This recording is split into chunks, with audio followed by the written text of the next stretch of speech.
আসসালামু আলাইকুম রহমতুল্লাহ।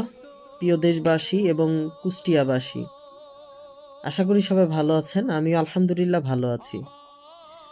যে বিষয়টা নিয়ে আজকে ভিডিওটা বানালাম, আমি অনলাইনে সোশ্যাল মিডিয়াতে ঢোকার পরের থেকেই দেখতেছি একে অপরের পিছনে লাগালাগি। ভাই, আর কতদিন একে অপরের পিছনে আমরা লাগবো?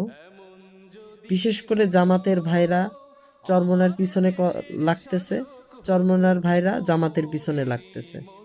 ভাই, দরকারটা কি?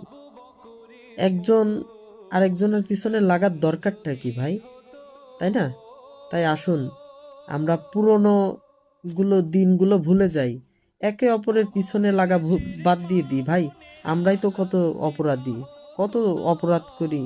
আমাদের কথা তো এভাবে আমরা নিজেরা বলি না, তাই না? তাই ভাই, একে অপরের পিছনে আমরা না লাগি। আমরা দিন কায়েমের কাজ করি, ইসলামী আন্দোলন বাংলাদেশ করি একমাত্র আল্লাহকে রাজি খুশি করার উদ্দেশ্যেই।